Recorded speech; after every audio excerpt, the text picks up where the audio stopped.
हिंदू धर्म में ब्रह्मा, विष्णु और शिव जी तीन प्रमुख देव हैं जो सृष्टि के रचयिता, पालक और विनाशक माने गए हैं। भारत जैसे देश में जहां हम पेड़ों से लेकर जानवरों तक की पूजा करते हैं, वहां हम ब्रह्मा जी की पूजा नहीं करते हैं। कोई भी ब्रह्मा जी की उपासना नहीं करता। हमारे यहाँ ब्रह्मा जी के मंदिर क्यों नहीं है और क्यों नहीं पूजा जाता है ब्रह्मा जी को?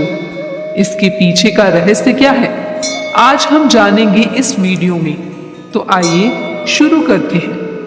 ब्रह्मा जी की पूजा ना होने के पीछे कई पौराणिक कहानियां जुड़ी हुई हैं, लेकिन हम आज उन दो कहानियों की बात करेंगे जिनका उल्लेख पुराणों में है। पहली कहानी है ब्रह्मा जी और उनकी पत्नी सावित्री की। एक बार की बात है जब धरती की भलाई के लिए ब्रह्मा जी के मन में यज्ञ करने का विचार आया, तो उन्होंने यज्ञ की जगह की तलाश करने के लिए अपनी बांह से निकले हुए एक कमल के फूल को धरती पर गिराया। ये फूल जिस जगह पर गिरा वहीं पर आज उनका मंदिर है। ये मंदिर राजस्थान के पुष्कर में स्थित है। जगह मिलते ही ब्रह्मा जी पुष्कर यज्ञ करने पहुंचे। यज्ञ के दौरान वहां सभी देवी देवता भी उपस्थित हुए, लेकिन उनकी पत्नी सावित्री ठीक वक्त पर नहीं पहुंच पाई। ब्रह्मा जी ने देखा कि शुभ मुहूर्त का वक्त निकलता जा रहा था और इस यज्ञ को पूरा करने के लिए एक स्त्री की आवश्यकता थी। इसलिए ब्रह्मा जी ने एक स्थानीय लड़की से विवाह कर लिया और यज्ञ की शुरुआत। यज्ञ शुरू होने के थोड़ी देर बाद ही जब सावित्री वहां पहुंची, तब उन्होंने अपनी जगह पर एक अन्य स्त्री को ब्रह्मा जी के साथ बैठे देखा। ये देखकर सावित्री बहुत क्रोधित हो गई और उन्होंने ब्रह्मा जी को श्राप दिया कि जिस तरह उन्होंने अपनी पत्नी का अपमान किया है, उसके बाद आज से पूरे संसार में कभी उनकी पूजा नहीं होगी और कोई भी व्यक्ति पूजा के समय उन्हें याद नहीं करेगा। सभी देवताओं ने सावित्री को समझाते हुए उन्हें अपना श्राप वापस लेने के लिए कहा, परंतु सावित्री नहीं मानी। बहुत मनाने के बाद जब सावित्री का गुस्सा ठंडा हुआ, तब उन्होंने ये कहा कि जिस स्थान में ब्रह्मा जी ने यज्ञ किया है, केवल उसी स्थान पर उनका मंदिर बनेगा। इसके बाद कहा जाता है कि देवी सावित्री पास में ही एक पहाड़ी पर तपस्या में लीन हो गई और वह आज भी वहां उपस्थित हैं। तो दोस्तों, ये थी ब्रह्मा जी की पूजा नहीं करने के पीछे की एक कहानी। आइए अब जानते हैं ब्रह्मा जी से जुड़ी एक और कहानी के बारे में। ब्रह्मा जी की पूजा ना होने की दूसरी कहानी बड़ी ही अद्भुत है। ब्रह्मा जी सृष्टि के रचनाकार हैं। उन्होंने अपने शरीर से ही देवताओं, राक्षसों, पुरुषों और इस धरती पर मौजूद सारे प्राणियों को बनाया है। ब्रह्मा जी के 4 सिर हैं, जिन्हें चारों वेदों के प्रतीक के तौर पर देखा जाता है, परंतु शुरू में उनके 5 सिर थे, जिनमें से एक सिर को शिव जी ने क्रोध में आकर काट दिया था और ब्रह्मा जी को श्राप दिया था।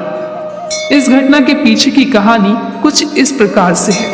एक बार की बात है जब ब्रह्मा जी विष्णु जी से मिलने के लिए उनके धाम पहुंचे, परंतु किसी कारणवश विष्णु जी का ध्यान उनकी ओर नहीं गया। ये देख ब्रह्मा जी क्रोधित हो गए। कुछ समय बाद जब विष्णु जी का ध्यान ब्रह्मा जी पर गया, तब विष्णु जी ने उनका स्वागत करना चाहा, लेकिन ब्रह्मा जी ने अभिमान में आकर कहा कि मैं जगत का पितामह हूं और तुमने मुझे आया हुआ देखकर भी अनदेखा कर दिया। ये मेरा अपमान है और इसके कारण मैं आपसे क्रोधित हूं। ब्रह्मा जी का अभिमान देख विष्णु जी ने उत्तर देते हुए कहा कि अगर आप इस सृष्टि के रचनाकार हैं, तो ये जगत मुझ में स्थित है और मैं सर्वश्रेष्ठ हूं।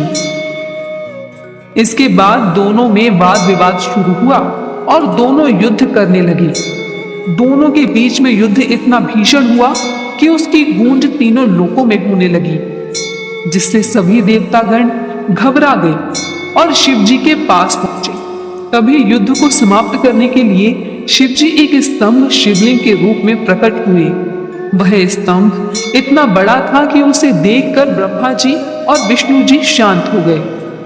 वह स्तंभ इतना विशाल था कि कोई उसकी ऊंचाई और जड़ का आकलन नहीं कर पा रहा था। उसकी ऊंचाई को नापने के लिए ब्रह्मा जी और विष्णु जी ने उसकी परीक्षा लेनी चाहिए। विष्णु जी सूकर का रूप धारण कर उसकी जड़ की खोज में लग गए और ब्रह्मा जी हंस बनकर उसका अंत खोजने लगे। खोजते खोजते पाताल लोक खोदकर भी जब विष्णु जी को शिवलिंग का आधार नहीं दिखा तो वह हार मानकर रणभूमि में वापस आ गए। इधर ब्रह्मा जी भी स्तंभ का अंत नहीं ढूंढ पा रहे थे, परंतु वह हार नहीं मानना चाहते थे। ब्रह्मा जी सोच में पड़ गए कि क्या किया जाए। तब आकाश में उन्हें केतकी पुष्प मिला तो ब्रह्मा जी ने उससे झूठी गवाही देने को कहा कि उन्हें शिवलिंग की ऊंचाई का आभास हो गया है। और जब वे रणभूमि में लौटकर आए तब उन्होंने विष्णु जी के समक्ष कह दिया कि ब्रह्मदेव ने स्तंभ के ऊपर का भाग देख लिया है। तभी स्तंभ से शिव जी प्रकट हुए। ब्रह्मा जी के झूठे वचन को सुनकर वह क्रोधित हो गए और उन्होंने क्रोध में भैरव अवतार को उत्पन्न किया और उसके बाद ब्रह्मा जी के 5वें सिर को धड़ से अलग करने का आदेश दिया और ब्रह्मा जी को श्राप दिया कि संसार में ना उनके मंदिर होंगे और ना ही कोई उनकी पूजा करेगा। साथ ही उन्होंने झूठी साक्षी देने वाले केतकी पुष्प को अपनी पूजा से वर्जित कर दिया।